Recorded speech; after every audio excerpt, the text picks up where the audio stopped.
Welcome back, James Alessi here from Sweet Science of Fighting. Today, this was requested. We're going to go through Leon Edwards' off-season training routine. Now, this was on Men's Health. So, bear in mind that a lot of these big magazines and things will almost have people do things just so it looks good on video, etc. So, I guess we are assuming that what he's doing in this video is what he actually does in real life. So I'm just going to comment on it that way. So again, nothing against fighters, coaches, anything like that through this.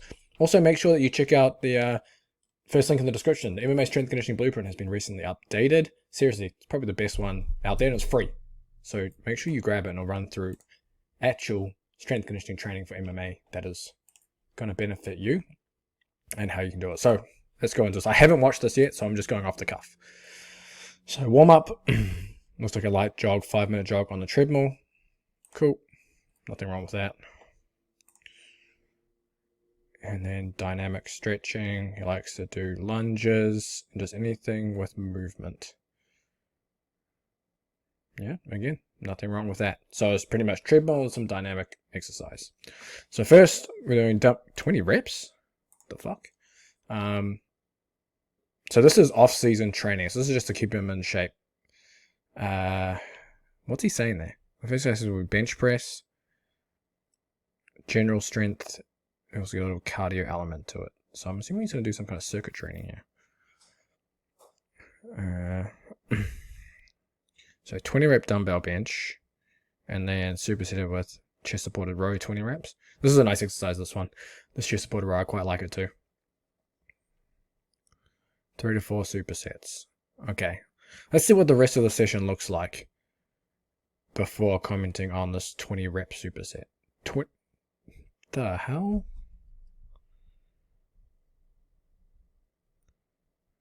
Why is he doing 20 rep?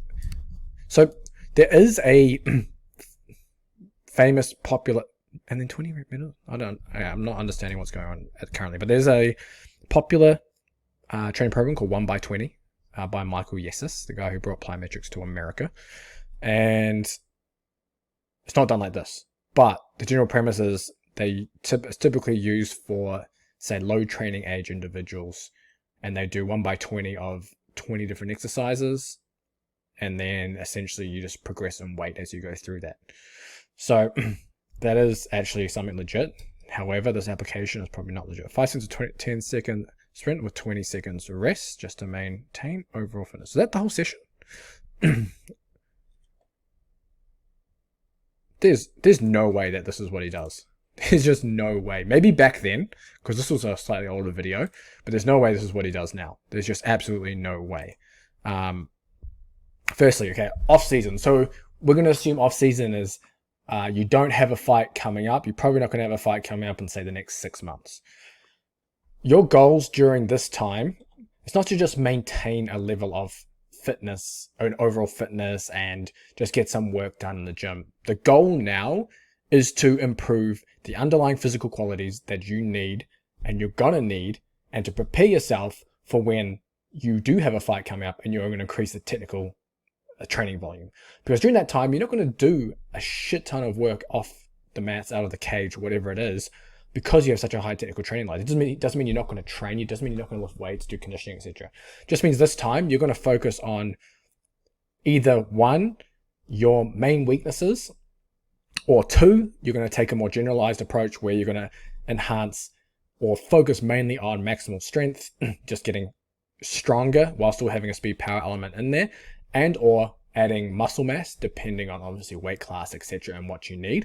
And then for conditioning, you can do some kind of zone 2 potentially at this point, especially if you just came off a fight. But typically you may be doing longer or shorter high intensity intervals that will probably have better benefit than doing a boatload of zone 2, especially if you don't have much time.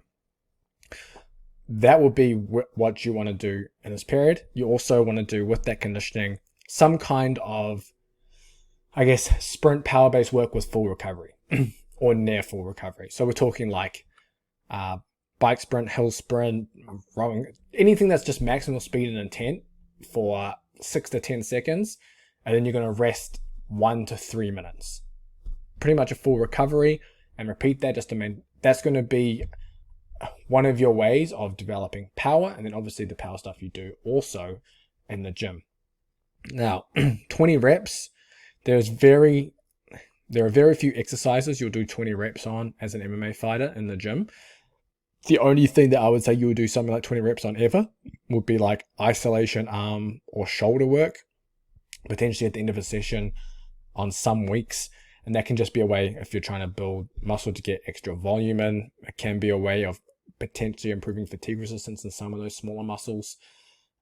So there is some value there. Now, instead of doing 20 rep dumbbell bench and the row, if we're going to stick with these exercises, you might do 3 to 4 sets of, say, 6 to 8 on this dumbbell bench, and then you may do same thing, about 6 to 10 reps on the rows. I typically like, especially with dumbbell rows, slightly higher reps than when you're pressing. It's just something, when you're using dumbbells, it just tends to work better that way in my experience. And then he's going into 20 reps of deadlifts and medicine ball slams. So I'm not sure why medicine ball slams are even in this session, because it doesn't really make much sense, right? If we're talking medicine ball throws, our purpose of medicine ball throws, as it states there, train triple flexion bending. Interesting. Okay. The purpose of doing medicine ball throws is a ballistic action. Now, medicine ball slams, I don't think have much value. In fact, out of all the throws, this would be like the bottom of the barrel. The only time I use medicine ball slams is almost as like a wake up or primer at the end of a warm up before, say, a low intensity strength conditioning session. So, for example, if let's just say your goal is to put on some muscle mass, or you've got 2 main strength training days, and maybe you have an extra day where you do lighter stuff, shoulder prehab work, some easier bodybuilding work, maybe because you're trying to move up a weight class or whatever it is. Then after, say, a general warm up, a little circuit of, say, 3 mobility exercises, then I would do something like this to kind of wake you up before going into whatever the rest of the session, especially if you're, say, really beat up from sparring the previous day or 2 days ago, something like that. That's where I see medicine ball slams fitting. These straight medicine ball slams, though, if you're going to do throws, you're better off doing, say, rotational versions, scoop tosses, explosive chest passes. All those, I think, have more value than the medicine ball slam. And then the fact that it's with 20 rep deadlifts also doesn't make sense, because if you're pairing, say, strength and speed power-based exercises, the goal is to reduce fatigue going from one to the other. And you want to reduce fatigue going one to the other because you can potentially potentiate the following exercise. And whether this phenomenon exists at all doesn't matter. It tends to just work. And the easy way to think about it is, for example, say you pick up a bucket filled with water. You pick that up, you put it down. You walk away, your friend pours out half of it, but you don't notice, he doesn't let you know, and you come back to pick it back up, and that same force you pick it up with, and then all the water comes out because you pick it up so damn fast. That's kind of the idea of what you're trying to do when you're pairing these 2 exercises together. Now, you can't do it with 20 rep deadlifts because 1, it's not heavy enough to elicit that potentiation response, and 2, you just incur too much fatigue for you to even have a response. So you'll typically be doing, say, 1 to 3 reps, super heavy. You'll be resting anywhere from, honestly, from like 3 to 12 minutes.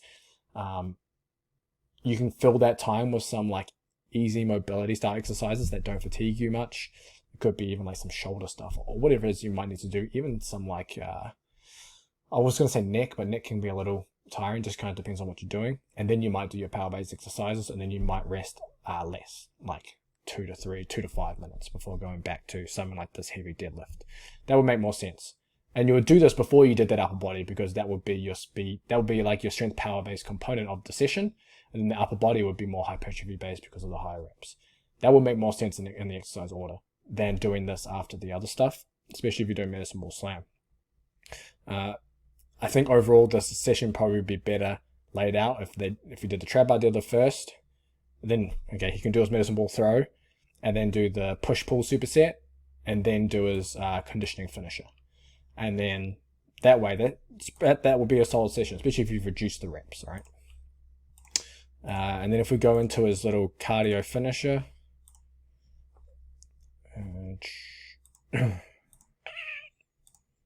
It was 5 times 10-second sprints with 20 seconds rest.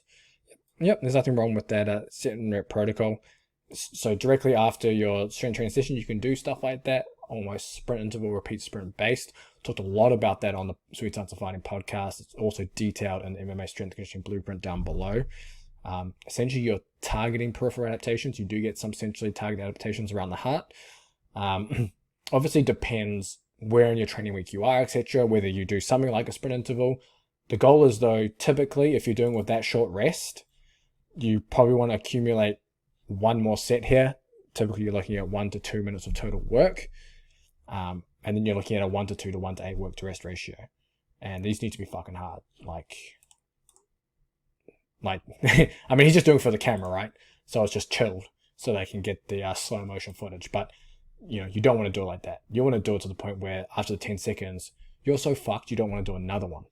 That's how you have to do them to get the adaptations you want. If you don't do them like that, you're wasting your time. But say you've done sprint intervals already that week or whatever it is, short and long high intensity intervals are a good one to add. They give you some of that volume to do. A lot of being able to handle volume can help improve just general robustness around being able to handle high training loads, especially within technical training phases. You want to have that base under you so you can handle higher training loads, especially when you go into fight camp and you're doing a lot more technical training potentially at that time. So doing some longer and shorter high intensity intervals are also a good option. You can just base that off your maximal aerobic speed. A very simple test you can do. I also spell that out in the blueprint down below too, of how you can figure that out for yourself. And then you can base your intervals individual to you instead of just going off some random prescriptions. So that also works there. But hopefully you enjoyed that breakdown. If you have any more, you want me to break down anything else, just shoot me a message, Instagram, wherever, I don't know, throw it in the comments and I will break down any other strength conditioning videos that you find.